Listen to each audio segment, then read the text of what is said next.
So, over the years, a number of people have asked me what heaven is like. Okay, so this is something that I don't often talk about, but it is possible to know what heaven's like. It's actually possible to visit heaven and come back again, and that's something that I've done a number of times. So there's a common myth, well, there's two common myths. One is that heaven doesn't exist at all. And then the second common myth is that heaven is just somewhere that you can go after you die. But it is possible to visit heaven in this lifetime and come back, and to do that repeatedly. So personally, I've visited heaven about 4 times, but it's also possible for angels to come and visit humans on earth. And so I've had encounters with angels when they've been visiting this earthly realm. So, what is heaven like? Well, it's actually quite dark. It's actually black. There are beings in heaven, and the beings are made of light, and we can only see them because of the light they emit. So there's no external source of light like the sun, and nothing reflects light in heaven. So what we see is that which is emitting light. So there are beings made of light, and they radiate light. That's how we see them. There are temples, and again they're made of light. This isn't the same kind of light as we have on earth. This isn't photons being emitted by a sun. This is a special kind of light. It's a kind of divine light. There are different kinds of angels. The angels are different sizes, and also sort of different levels. Some of the angels are very kind of majestic, powerful. They're the taller ones. Other angels about the same size as humans, more more involved with doing things like helping humans, for example. Angels do sing. They sing very beautifully. They sing in choirs, so they get together and sing. They don't sing with their voices. They don't have voices. They don't have physical bodies, so they don't have lungs or the capacity to speak. Angels are telepathic. They can send thought waves to others. They can hear what others are thinking. And they're telepathic in that way. They're also telesentient. They can feel what other beings are feeling, and they can transmit feelings. So if you were frightened, for example, an angel could transmit love, and then that would stop you from feeling fear.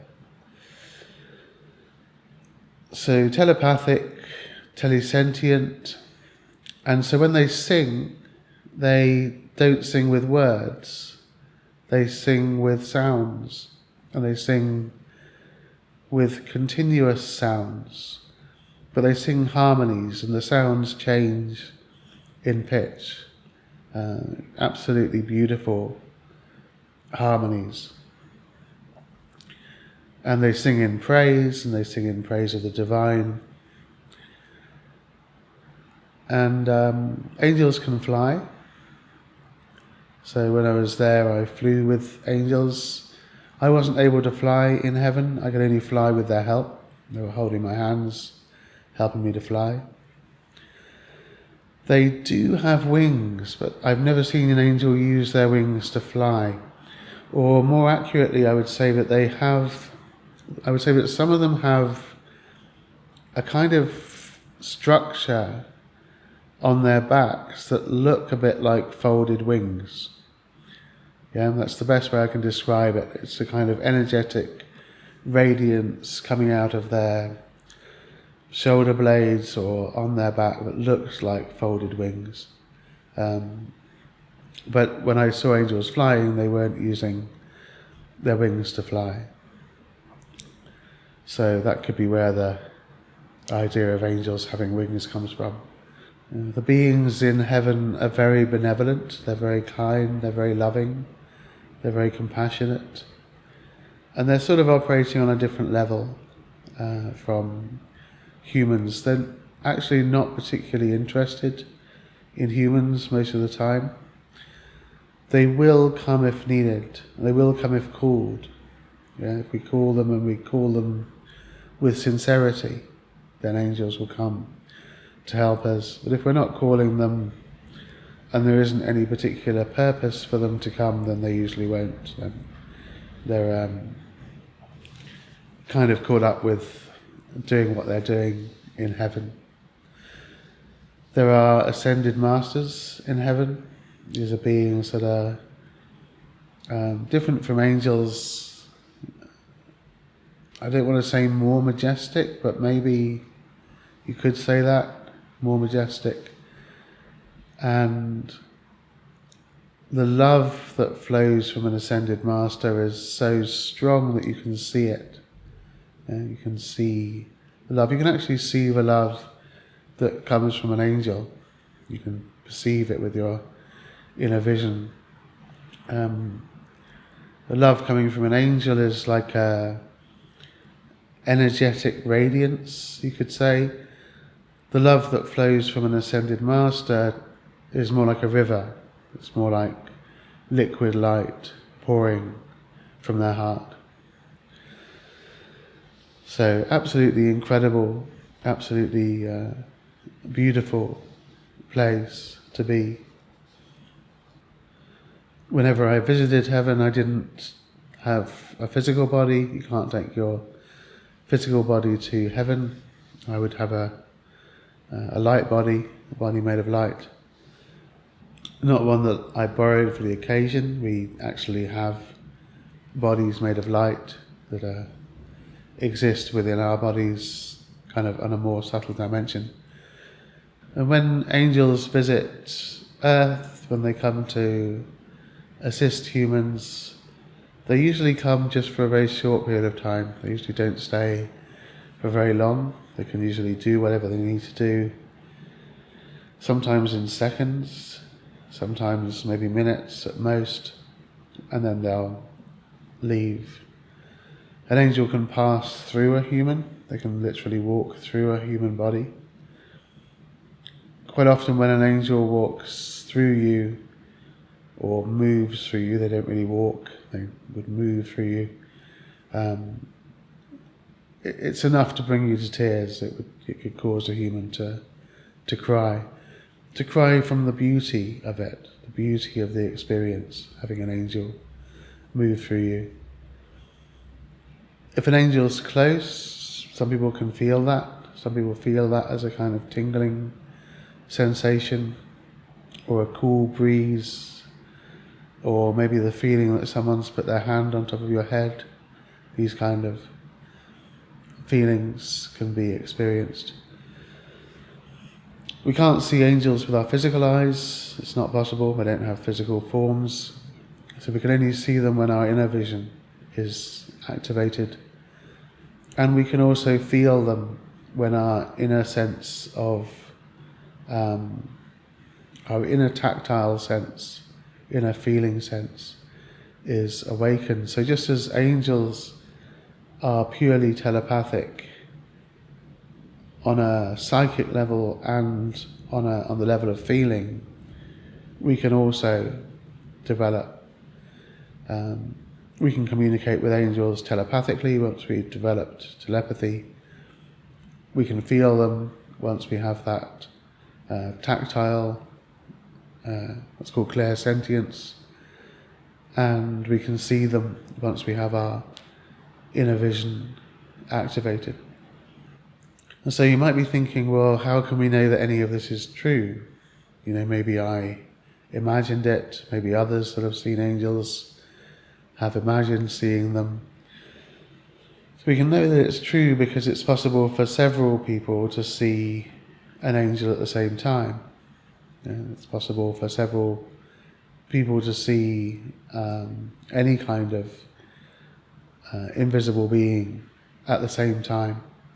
So if you've got several people who can all see the same thing, then that's called objective reality. And it's even possible for someone to be in another room, and then the angel might come into one room and then go into the other room, and then the person in the next room would come in and say, did you see that angel that just moved through? So objective reality is what we call reality that can be confirmed by a number of different people. So we can know that angels are real because they're observable by several people at once. And there is another kind of being, and this is a kind of being that I don't really understand what they are. They seem to be more earthbound. They're like balls of white, maybe about that size in diameter, about the size of a football. Simply a ball of white light. And I haven't seen them in heaven, I've only seen them on the earth. They seem to be quite connected to the earth and quite connected to people. They can float around. Again, they can pass through someone's body, just like an angel does.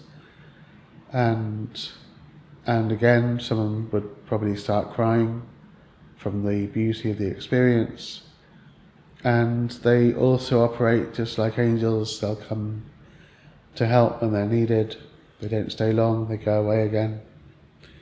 So, as I say, I would put them in the category of angels or angelic beings, but not something that is heard about very often.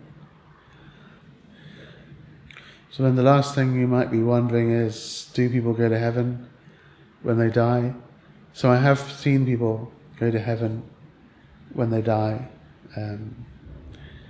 but I've also seen people coming from heaven when they're born. Okay, so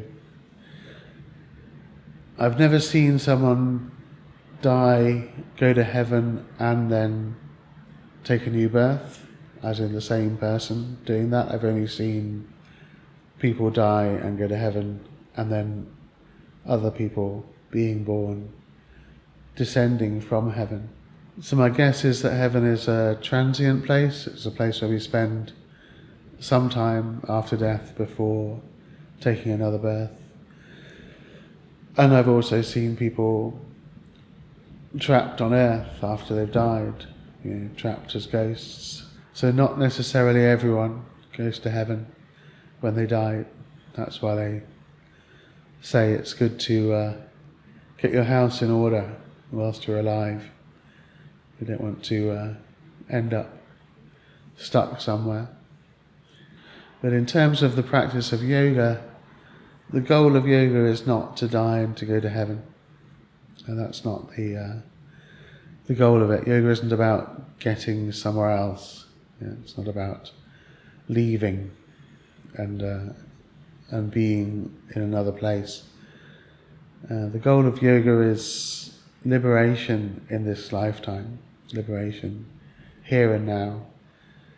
And once we're liberated wherever we are. It doesn't matter if we're in heaven or on the earth, we'd be liberated everywhere. So yoga isn't an escape tactic. It's not about getting away, it's about being here, being at peace, being free, living a life in bliss and founded in love.